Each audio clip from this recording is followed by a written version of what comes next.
The following podcast is a W2M Network original production. Visit W2Mnet.com for all of our other great podcasts, plus news, reviews, articles, and opinions from the worlds of wrestling, video games, football, and entertainment. Guess who's back? Yeah, you thought that you could get rid of me that easily? No. Call me a fungus, call me herpes, call me whatever the fuck that just doesn't die. Horror movies, terrible genetic mutilations, I don't give a shit. The point is, I'm back with a vengeance. This is Point of Viewer, not a regularly scheduled edition or time, but circumstances, soccer, conundrums, writing. You know how life gets chaotic a lot of times, especially mine. But the good news is you're here, you're listening, and, well, outside of sponsorships and places like, I don't know, Boston's Gourmet Pizza, Night Owl Cookie Company, Hostess. For some reason, they fail to respond to me on Twitter, but I'm going to push through nonetheless. Tonight, it's actually kind of a blessing that I'm able to do this episode now, because there's a whole bunch of news that's happened that didn't happen last week. A lot of it actually came within the past 24, 36 hours, and it's made me really think about a few things in life. Now, as most of you may know, some of you don't, I'm sure there's a bit of a mixed bag, but yours truly celebrated a birthday over the past weekend. Not quite the big 3-0, but the not as big 3-1. And I'm going to admit, while I did break character and plan a get-together with a bunch of friends, I learned exactly why it's not in my character to plan things. I had a great time, met some old friends, got hit with a pillow, played a round of Exploding Kittens, which, if you're a fan of the Oatmeal, you should know about Exploding Kittens. It's a very good card game. If you don't, do your research. And if you have no fucking clue what the Oatmeal is, shame on you. And I demand that you reveal them yourselves so that way I can smack you properly. But still got together with a few people, which was fun, even though everybody was broke, so I couldn't get into my ideal shenanigans.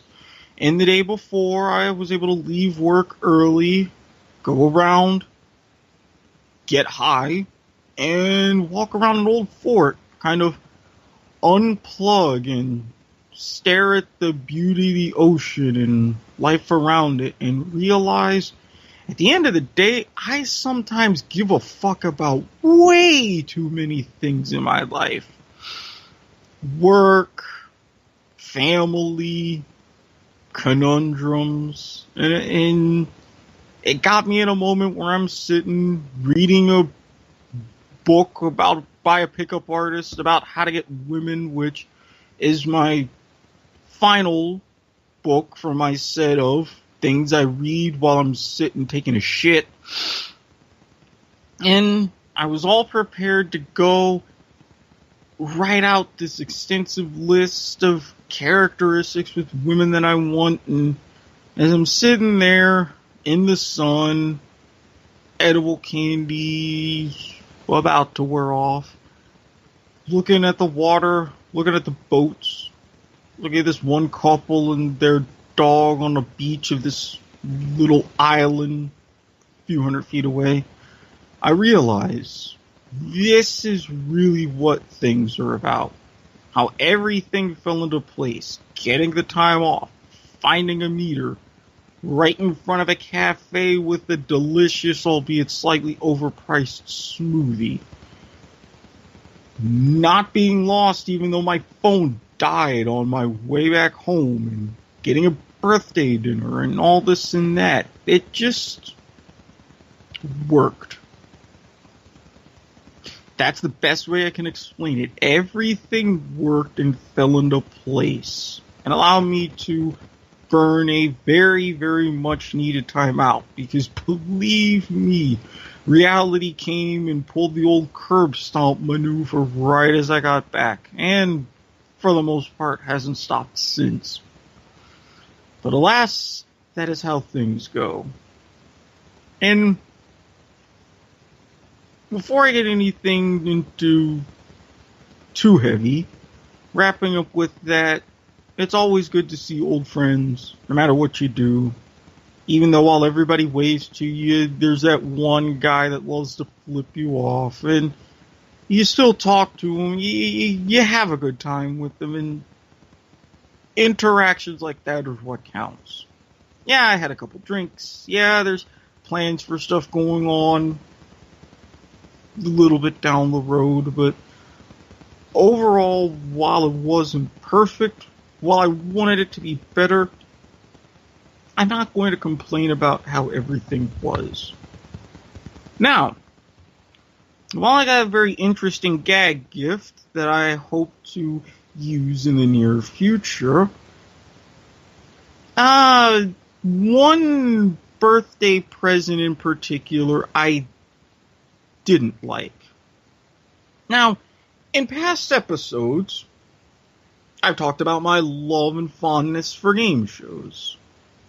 The fact that the Gong Show's picking up steam, very well done. I like ABC's approach to it. $100,000 Pyramid is back, although using the fastest to get your points tiebreaker instead of the traditional tiebreaker throughout the series run still pisses me off. And yes, with the lengths of commercial breaks, ABC can time it to where you can at least have one tie-breaking round. I mean, come on. You have great writers. Surely with the category names that you can come up with and the different clues and different words, you can think of a list of 7 words that start with the letter R, or the letter A, or E, or P. Jesus, people. Don't just make it first past the post. That's been our voting system in this country for hundreds of years, and well, look at where the fuck it's gotten us now. But all in all, and again, no word on Joker's Wild either. ABC, you're really dropping the ball, and you hyped up a little bit. Maybe too much. You got my expectations up. I'm still waiting. The summer of fun and games, well, we're almost in fucking July. Where's Joker's Wild? Where's my boy Snoop? Come the fuck on, man. But alas, this is not a rant about ABC. Although ABC, you deserved it in that case. This is about the so-called birthday present CBS has given me. Now, also going back to other episodes, especially in the olden days of Foxy and Squid, you remember my discussions and my somewhat borderline addiction to Candy Crush. I'm not proud of the money that I spent on that game, or the fact that with how my mind is wired and all the electricity that flows and generates through my neural network focuses right on that game whenever it's in front of me. I try to avoid it at all costs. Sometimes I can't help it. But it's there. I play it. Sometimes I'm good at it. Other times I know that it's rigged and I'm shitty at it. Especially because I personally refuse to buy things. But I realized many, many moons ago it was not a game that was just going to go away. It's been in different iterations, variations, sequels, whatever the fuck you want to call them, but it's there. It's probably on a few of your phones right now. You may be playing it as you're listening to me through some other device. But CBS, along with host Mario Lopez, who was in the running to replace Bob Barker on The Price is Right, they are going to bring you Candy Crush as a game show.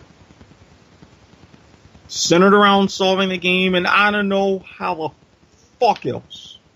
I've only seen the commercials, and that's even more than I cared to see. I mean, yes, I personally appreciate people flying around, having to touch a screen and do all sorts of crazy things. I get that. 99 times out of 100, I like that. Especially in terms of Japanese game shows, which has been done, especially here on home soil. If you don't believe me, look up the 2 seasons of I Survived a Japanese Game Show. Spoiler alert, season 1 is better than season 2. You could tell season 2, they had to knock off some of the budget, which I understand, didn't like, and I'm glad that they didn't go for a 3rd season because it wouldn't have been like the 1st season. That's the kind of thing to where if you can rustle up the money to get that maybe every other year instead of an annual thing over the summer, I'm fine with that. We do that for major tournaments. You could do that for Japanese game shows. If HBO can get away with 6 seasons of The Sopranos in 8.5 years, or like how they do with Silicon Valley or Last Week Tonight, you can live with that. I can live with a biennial Japanese game show experience. Granted, it means even a less likelihood of me trying to apply to get on, but that's a whole separate issue. But Candy Crush, while you love to tease me with the big touch screens and with people flying around and being dropped from the ceiling, fuck is wrong with you? What mastermind at King decided this would be perfect for television and people would love to watch it? Who did this? Who brought this wrath upon us? Who's perpetuating the slow, gradual descendants into idiocracy by making this a game show?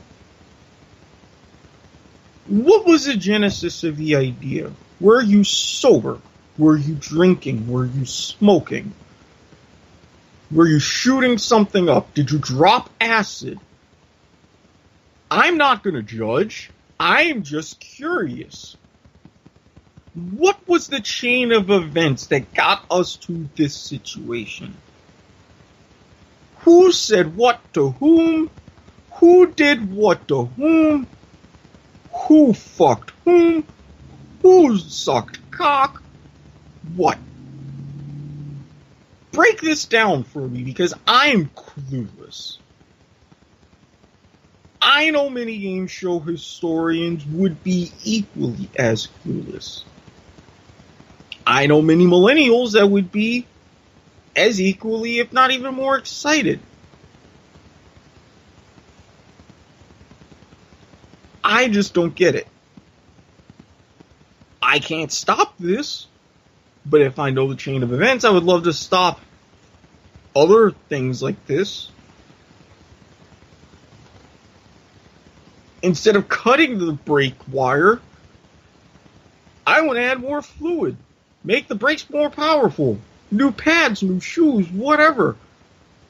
So when things like this come up, I can just slam my foot down and say, stop, this is not happening. It's not.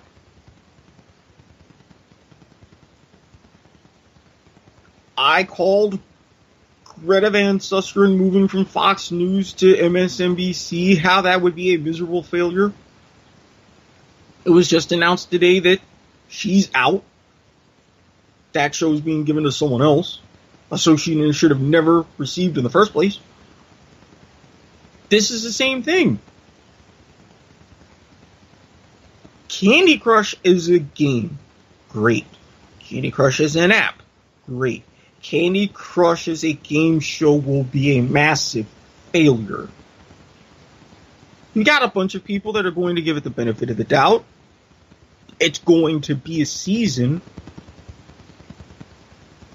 But then who's to say the producers and studio and network won't get greedy and decide to try again?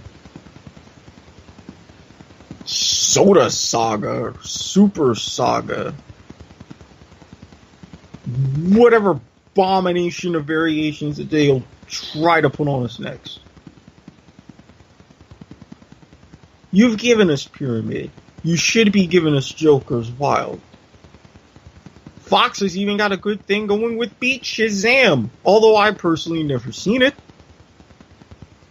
I haven't heard anything negative about it.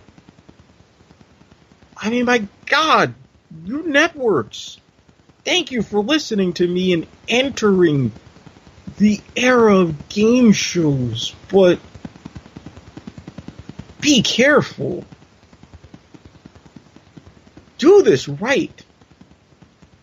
You do it right over the summer, you can reclaim the daytime block. Things are ripe for the picking.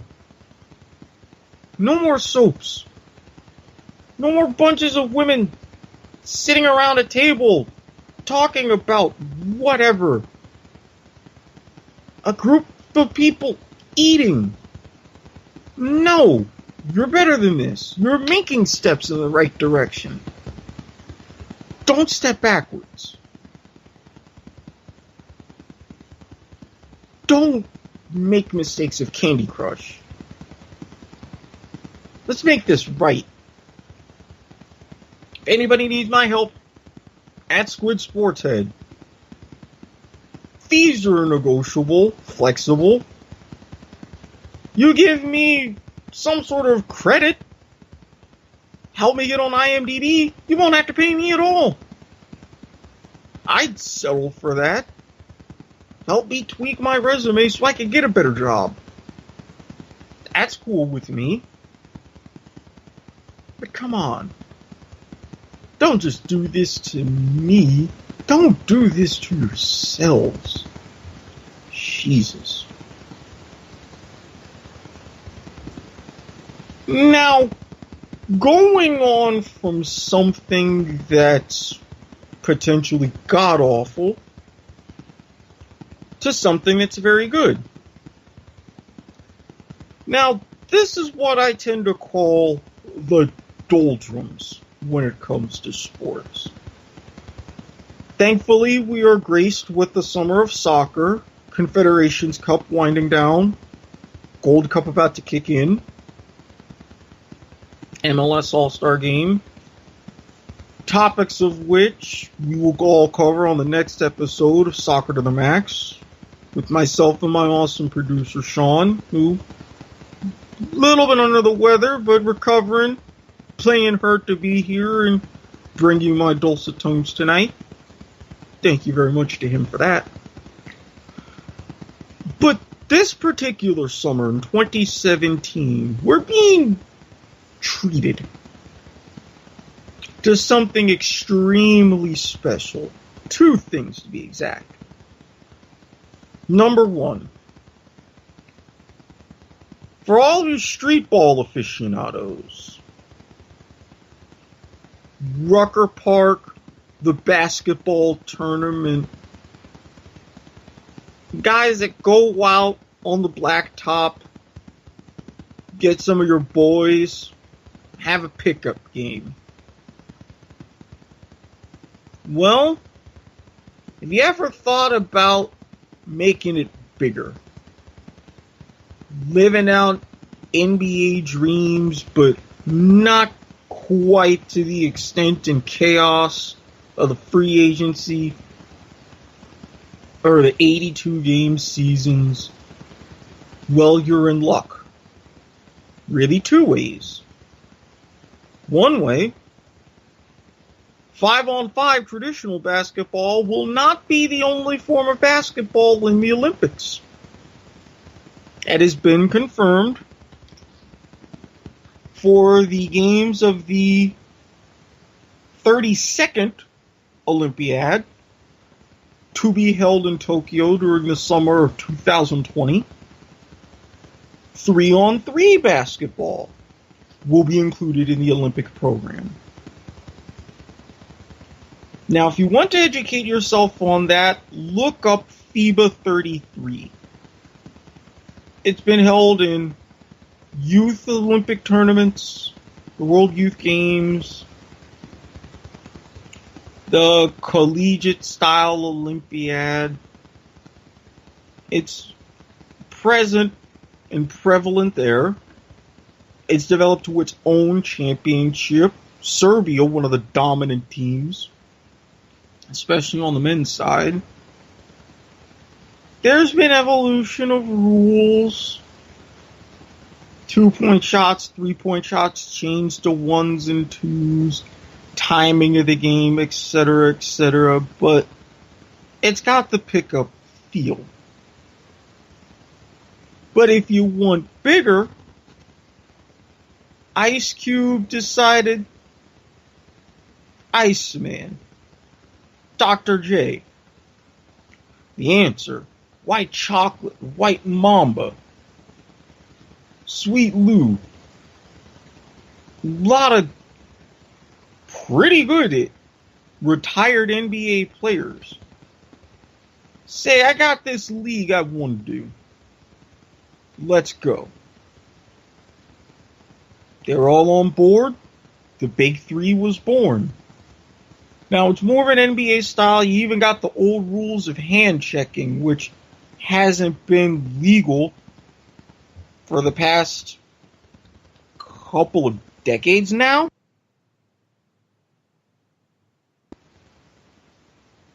But along with that, you got your traditional 2- and 3-point shots.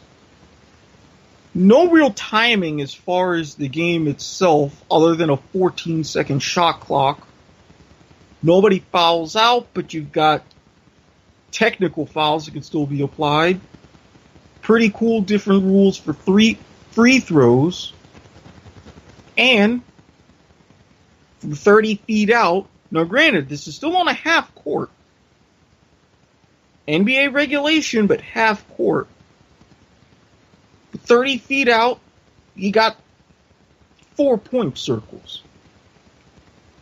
You have any part of your foot in the 4-point circle, you make that shot, boom. You're right back in it. And the fact that games are only to 60, with halftime when someone reaches 30, and you win by 2, that's major.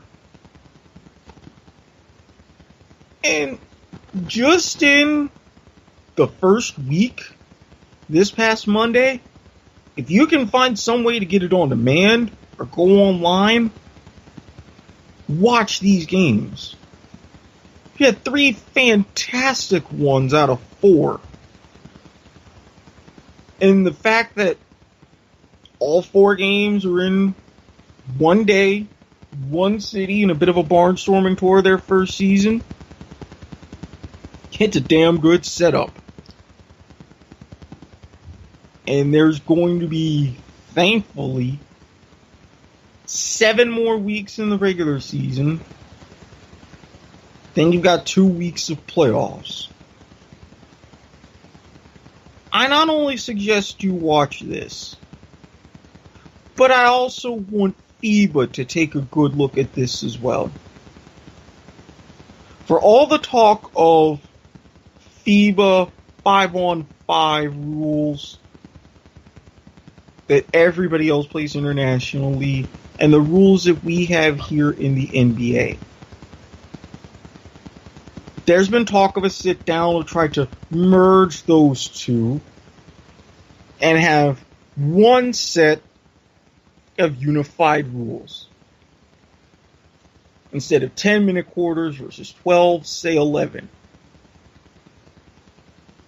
The lane being rectangular versus trapezoidal. Defensive rules, 3-point line, what have you. There should be a merge. And now that the BIG3 is going their first season, even bigger names like Paul Pierce talking about getting a team together. Maybe he and Kobe and Kevin Garnett putting together a squad for season 2, which I personally would pay money and go see. They got something big. This is going, and I want FIBA to try to sit down. If you're going to have this in the Olympics, and you're going to have tournaments, and you're going to have a very popular style and code, such as the BIG3, not right away, but it is worth looking and seeing how to merge. The heads of FIBA sit with Ice Cube, see what you can do. Get some good things going. Have other nations organize professional leagues similar to the BIG3. Very easy to do. You only have a 5-man roster, 6 if you include a player coach.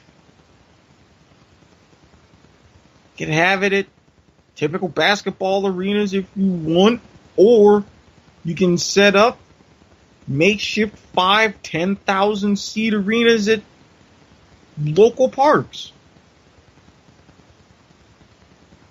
BIG3 is a big deal. 17,000 filled the lower bowl of the Barclays Center in Brooklyn. 17,000.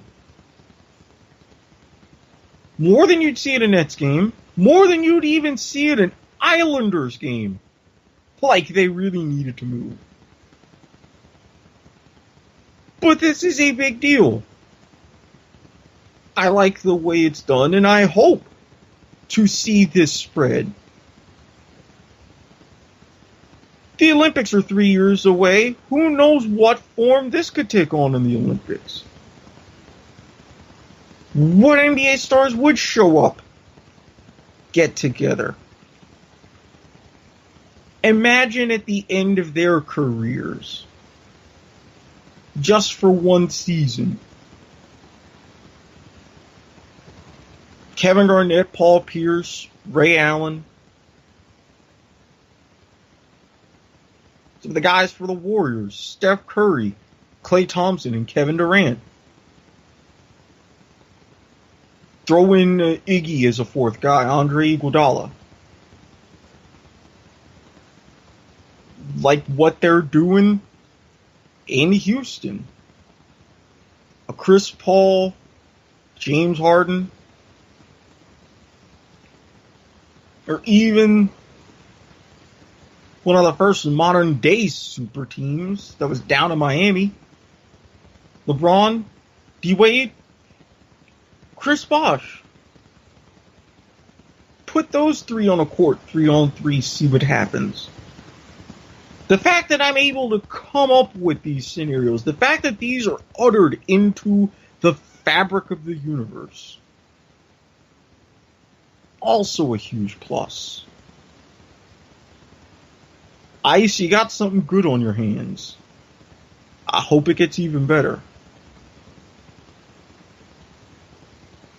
Now, for those who aren't particular fans of basketball, that's fine. Maybe you're into football, and it's really somewhat of a slow time aside from Derek Carr, getting his, you could say, deserved mega contract. 5 years, $125 million, 40 of it guaranteed. Some trades and building and things going on as camp is picking up steam and things are approaching. But we're not quite there yet. We're not quite at kickoff for your NFL season. Well, you got college, you're past your spring games, you're talking about all the workouts and things. You're not at the beginning of college football season yet. You still got time. What can, will, and should whet your appetite? The American Flag Football League. Go online. They have a YouTube channel. They're on Instagram at ProFlagAFFL. An event that I've been waiting for months. When I first saw the rules, first saw the names. Over a couple of days, they had test games. One was in a completely empty stadium to get ideas for executives. A lot of the guys that have hands in creating and developing this league came out. Michael Vick, Terrell Owens, Chad Ochocinco, just to name a few. But then the big test game. $10 tickets. I don't know the size of the crowd at Avaya Stadium in San Jose. But from what I did see, it looked pretty healthy. Especially since proceeds went to charity. Another big plus. But it's something that could be developed into another universal code for flag football. 7-on-7. Defenses have to wait 2 seconds to rush. Quarterback has to get the ball out of his hand in 4 seconds. Special flags to where they mark exactly on the field where the flag was pulled. So there's no guessing. Defenses can blitz 3 times in a quarter. Touchdowns are 6 points, 7 if they're from your own side of midfield and you score. Throw-offs instead of kickoffs. 1, 2, and 3-point conversions after touchdowns. A pretty clean field, just markings at the 5, 10, and 20. The dotted line, I believe, at the 35s. And the field is divided into 4 25-yard boxes for the respective first downs. Instead of a throw-off, you can do an onside play. 4th down from your own 25, trying to get to midfield. And with a 12-man roster, you got your two-way players. Get a bunch of guys together again for a pickup game. Now, there was a lot of talent. A lot of talent for this game.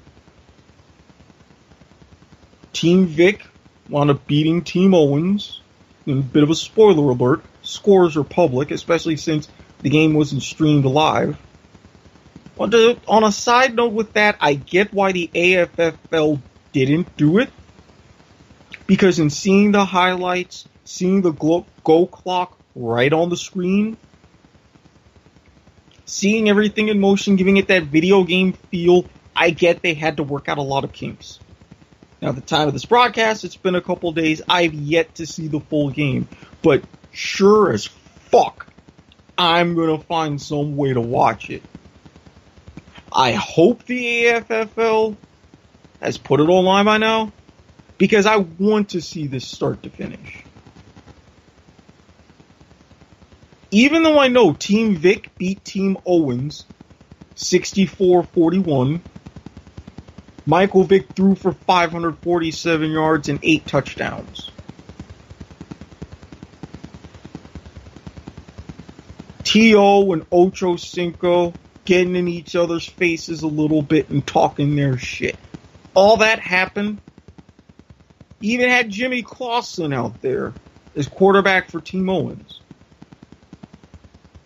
But even though I know and I have all of this information already available, I still want to see the game.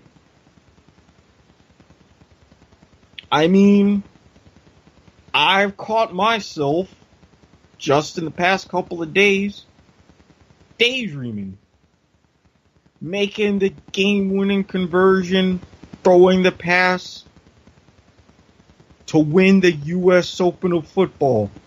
Yes, you heard right, the U.S. Open of football. Another smart thing the AFFL is doing. Instead of creating franchises and organizing markets and where to play and set the schedule like other leagues have done in the past, the UFL, which failed, the FXFL, which failed, the A11FL, which could have succeeded if the dumb fucks didn't decide to form the FXFL instead. That would be revolutionary, and I still have my ideas, as I've mentioned in previous episodes. No.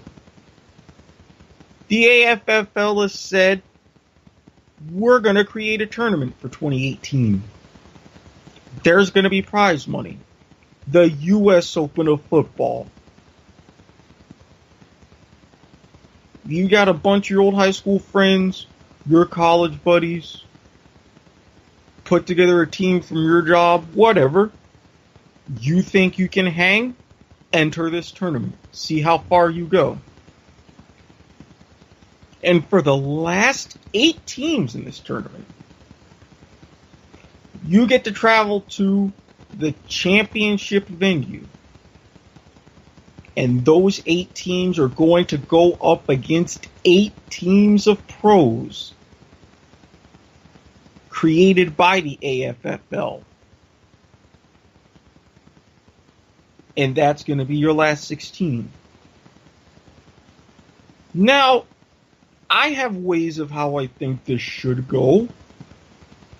Maybe using the Australian playoff system, which would give you an extra round of games. Especially since these are lightning quick. They're full 15-minute quarters. You play start to finish in about 2 hours, give or take. And with no collisions, you can play games every day with less stress. That's one idea. If the AFFL really wanted to make it big, they could make it like the basketball tournament, where you recruit fans and have the best fan win a little money for themselves. The team with fans and how big they can grow and how much of an audience they can get based upon certain metrics and signing up online. They get some coin. And if you're talking prize money, make it a winner-take-all tournament. With 12 guys and some fields you can get to with enough notice, 1,000 teams duking it out. Think about that.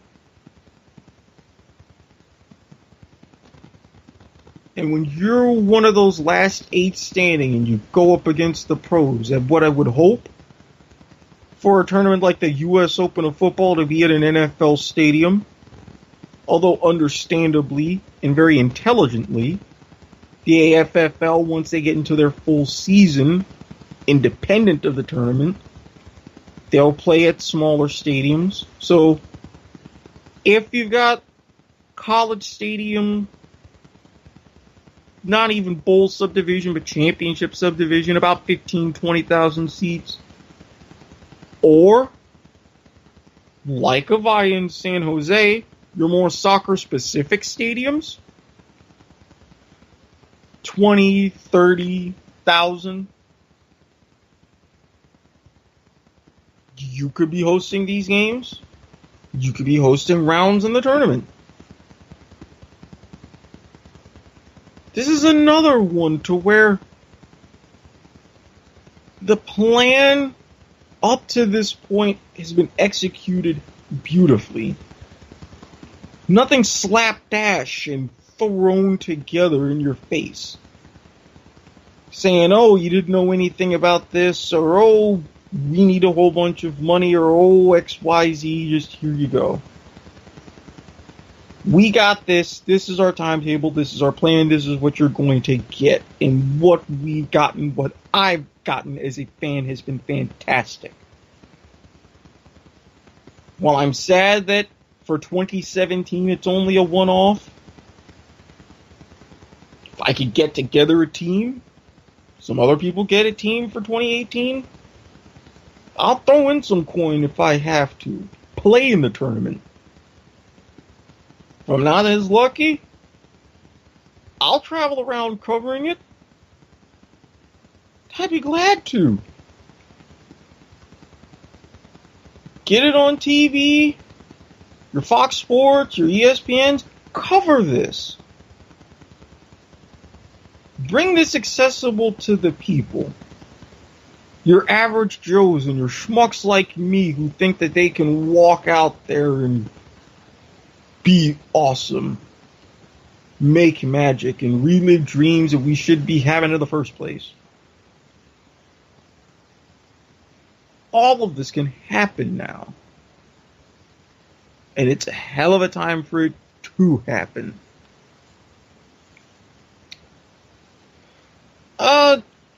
Going into the kind of heavy portion of the broadcast, and I'm going to be nice. I'm going to make this somewhat quick. England, unfortunately, has been through further tragedy.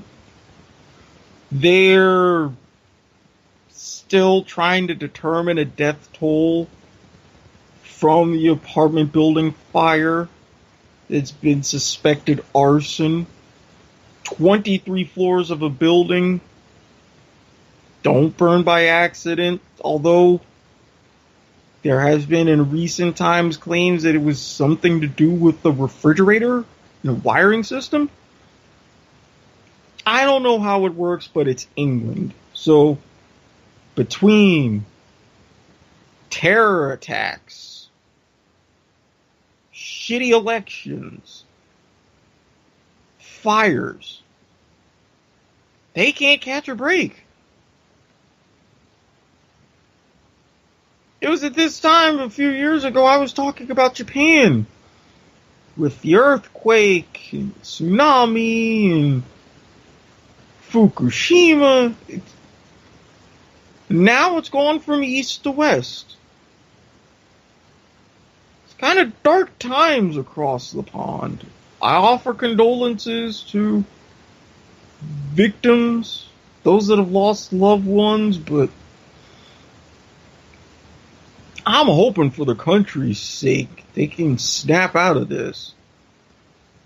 Now, granted, you have a dumbass prime minister who's trying to make a deal with some hardline conservative fuckers out of Northern Ireland to maintain what power you have and to try to keep your job from a blonde or wannabe orangutan.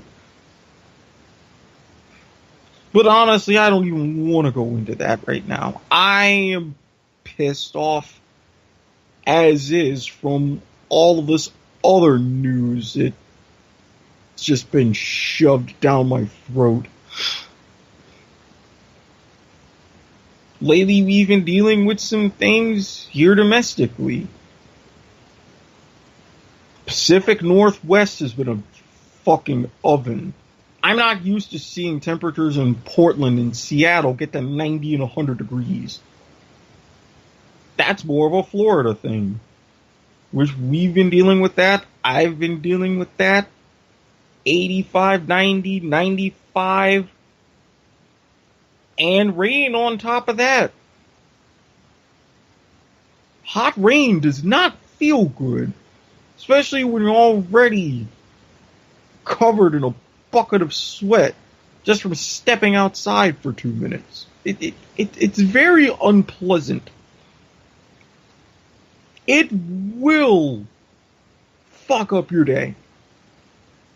Severely. So all these people getting here and go to a beach, just head straight there and keep an eye on the weather reports, because if it ain't hot and sticky, it's wet. And we ain't got any hurricanes to deal with yet, but hey, so be it.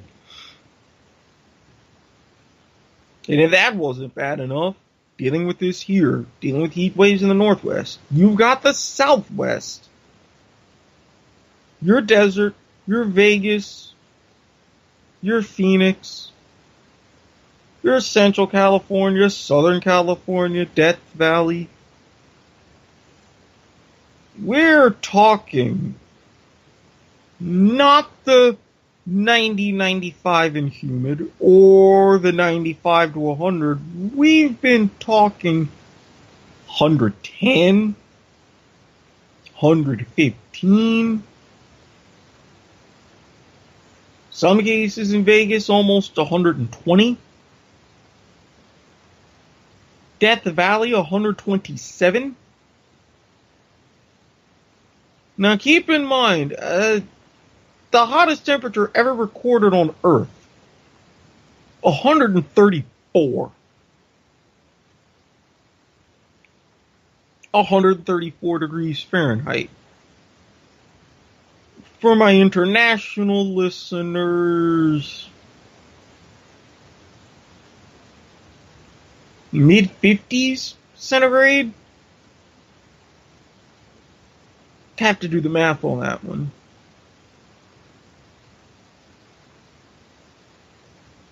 55-ish? Sounds about right.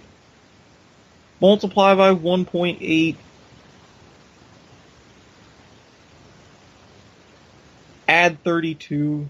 Well, I take that back. It's closer to 60. But you get the idea. This is what we're facing. And when you have temperatures this hot, as the entire country of Australia has known, especially having to deal with firestorms going back to the 80s, things light up. And as I was leaving work today, I saw the news of Burbank, the big residential homes there. Johnny Galecki from Roseanne and the Big Bang Theory saying he lost his house in Burbank. Normally I would be pissed. I would be sad.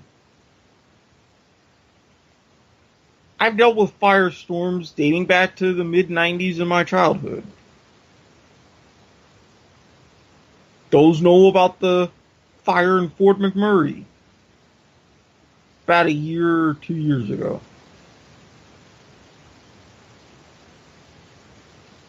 I don't feel sad about Burbank. Rich people building mansions and McMansions with all their money. Now they're losing it. Now they're seeing a smidgen of how the other half lives.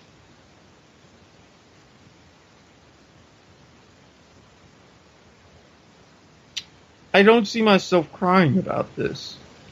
I don't see myself feeling bad because, yeah, they're probably paying out of the ass for insurance. For a lot of these people to live in those zip codes, you gotta have some zeros in your bank account. A bunch of them before the decimal point. If you want to hack it out there.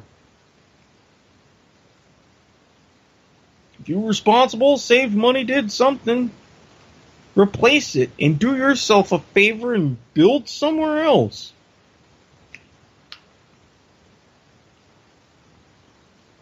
They're not asking for charity yet, and if they do, they can go fuck themselves. You ain't getting my dimes. You knew earthquakes and Pacific Coast hurricanes and wildfires and this shit before you built there. That's on you. Sorry about your luck. Go to one of your other 2 or 3 houses that you got smattered somewhere. A few of you really top shelf people, fuck off to your private island. The news is keeping it out of my face, and I'm actually glad of that. Now, I'm also going to be very nice because I have a few things to cover in my last few minutes. But, this week in misery, these 2 weeks in misery, you haven't just had trouble in the courts with the cop who flat out killed Philando Castile being acquitted, subsequently fired, the city in Minnesota having to shell out $3 million on a civil case, Bill Cosby in his mistrial doing a fat Albert as he's leaving the courthouse. He'll be tried again. Issues with guns, shooting a poor 17-year-old Muslim girl beaten to death, dragged in a pond, allegedly sexually assaulted. If all that wasn't bad enough, in the White House you've got lawyers getting lawyers. Breaking news tonight from the Wall Street Journal. Evidence of collusion with the Russians. Trying to get Democratic emails from hackers. Working in coordination with Michael Flynn. Mr. I share a voice box with my wife, Jared Kushner. Getting a nearly $300 million loan from Deutsche Bank, the place in the news for money laundering, right before the election. A bank which Sir Orange Fuck happens to owe about $600 million to himself. Yet they're the only ones still doling out money. Meetings with Russian banks that aren't really banks, but are government institutions. Travel bans being enacted.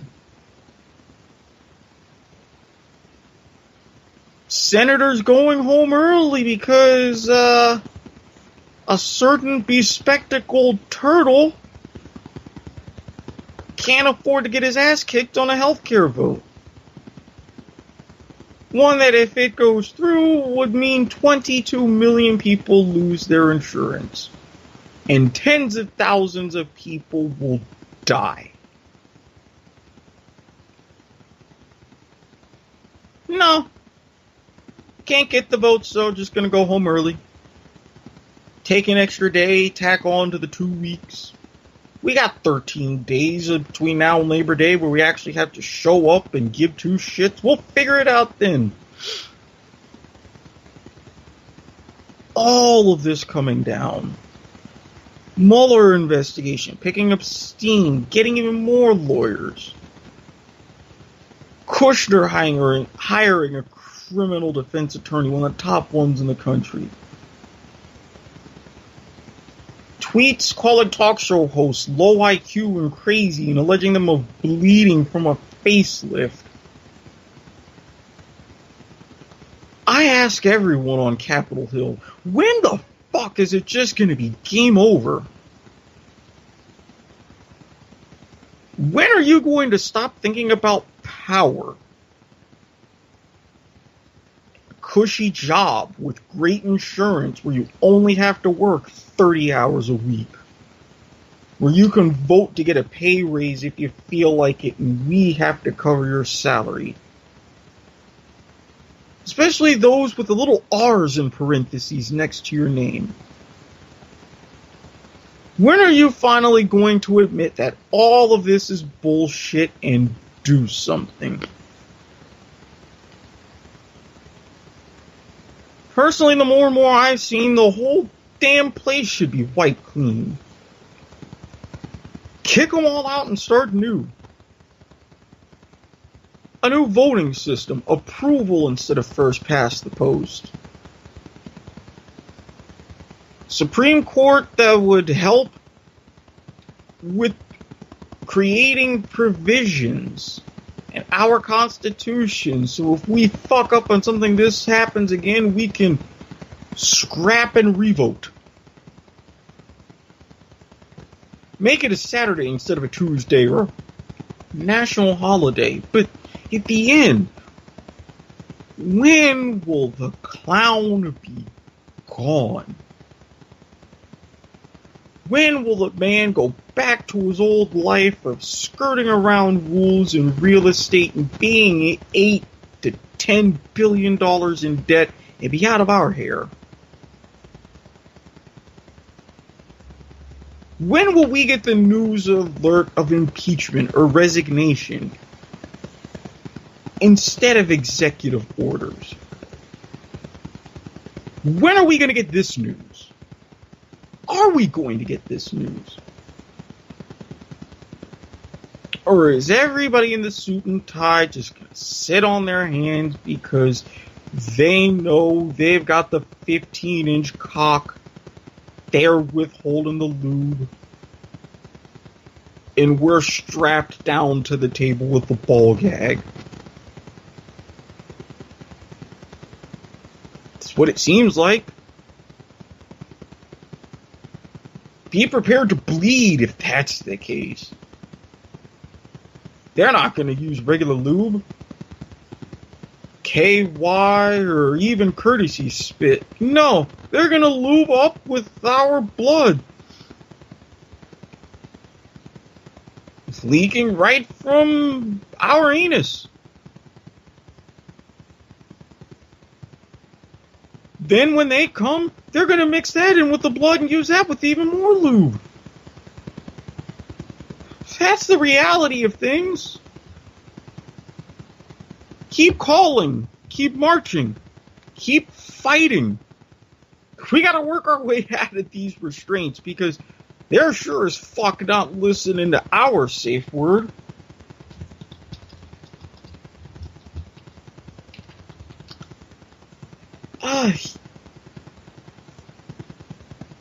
You don't want pleasant? Well, here we are. And you still got people rolling around supporting this guy. The blind ones that are just trolling,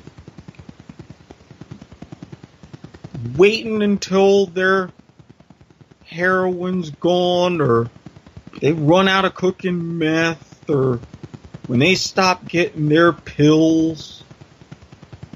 That's when they're going to wake up. But what's going to happen to us productive ones in the meantime? Are we going to let the rednecks, the white trash, those that have a number of IQ points lower than the number of teeth in their mouth, still band together and decide our fate for us? Or are we going to keep going and keep doing until we get things right? And we decide our fate ourselves. I'm not counting down to November 6, 2018. I don't know when the coiffed one will decide to push two buttons. One to send a tweet and the other to launch the fucking nuclear codes. Turn us all into a real-life version of the game Fallout. That can easily happen. So just ponder on that. Email, call, go to meetings. Get up in your senator's face. Let them carry you out of that wheelchair. It's going to look better on you on the news than it is for the people writing the laws. Keep fighting, because if we don't, we die. Now for my last bit.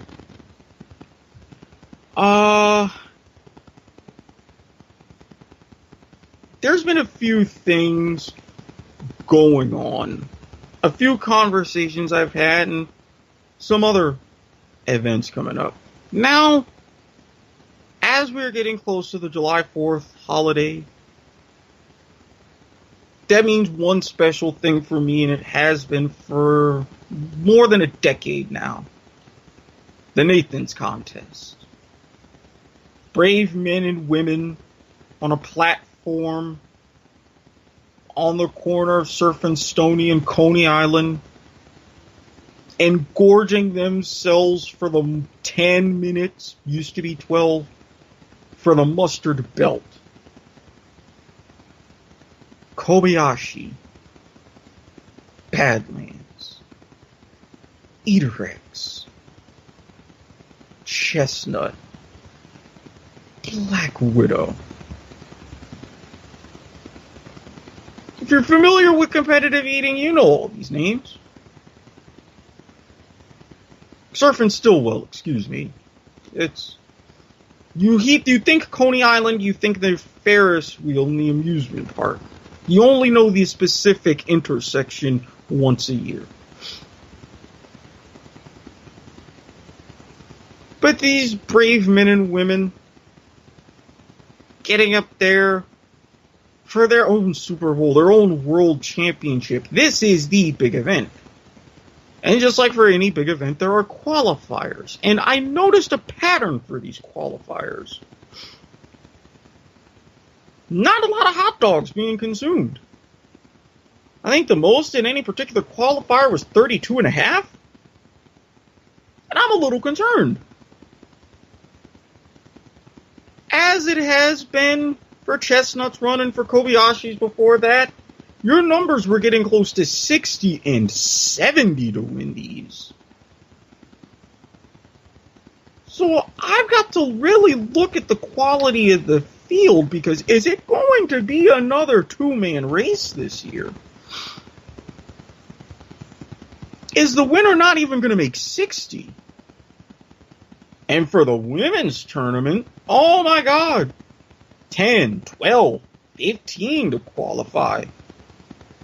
Is the winner going to even hit 30? I mean, this is going to be the tail end of my 4-day weekend to put. Motherfuck. If these qualifying numbers are this low, it's going to be a little anticlimactic. I'm going to still tune in live. High noon. ESPN, maybe ESPN2. Keep an eye on the weather, see if it's going to be a good day for some eating. Humidity will slow you down, heat will slow you down, just like in any other athletic event. So keep in mind that. Good. I'm thinking it's not going to take as much as year past for a winner to be crowned. I'll probably come back next week and eat my words and a Nathan's hot dog just for good measure, but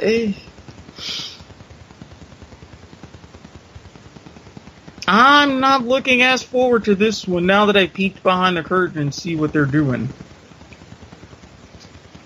And for my last bit,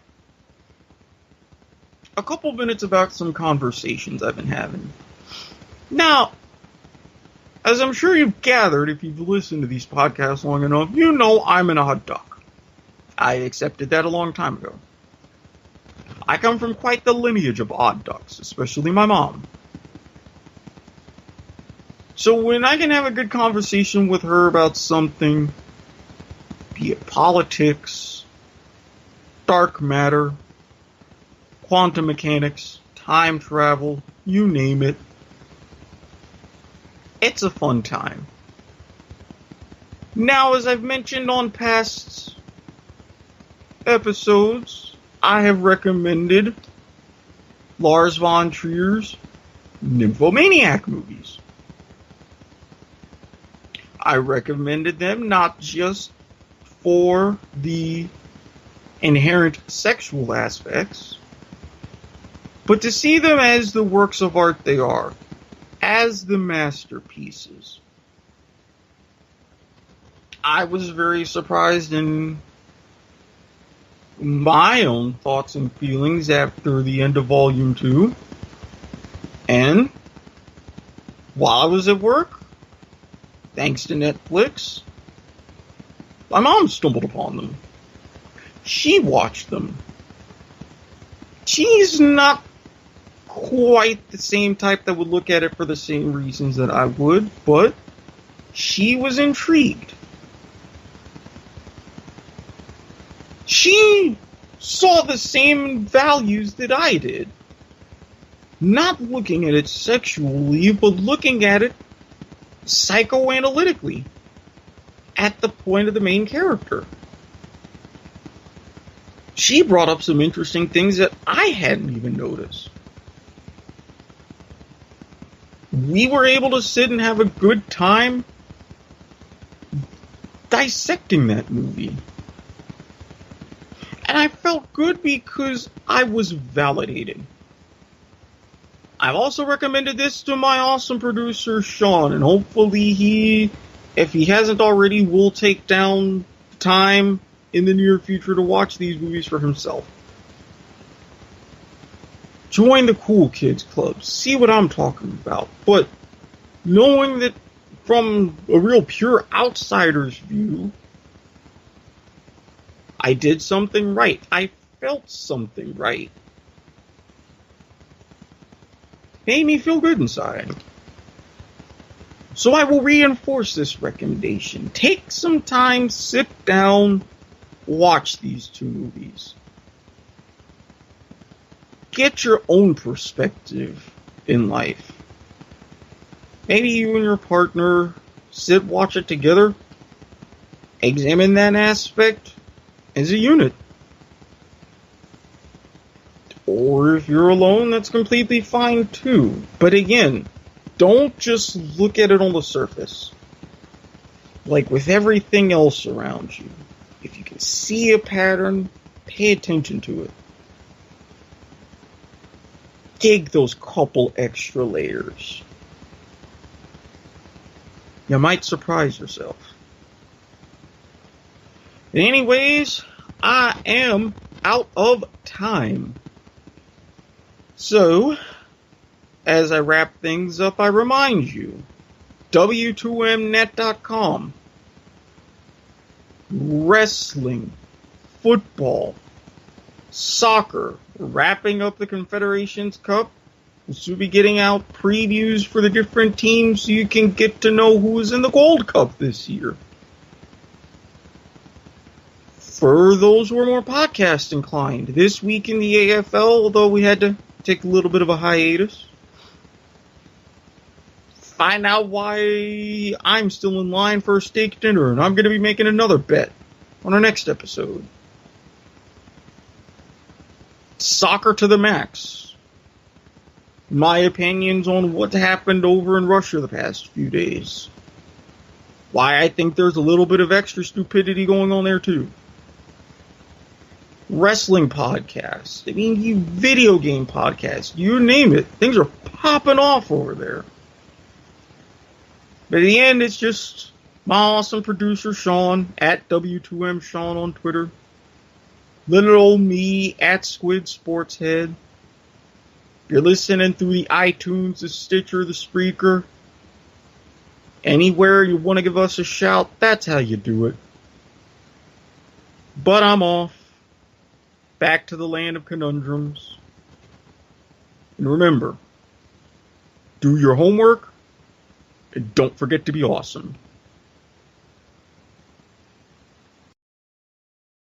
The following podcast is a W2M Network original production. Visit W2Mnet.com for all of our other great podcasts, plus news, reviews, articles, and opinions from the worlds of wrestling, video games, football, and entertainment.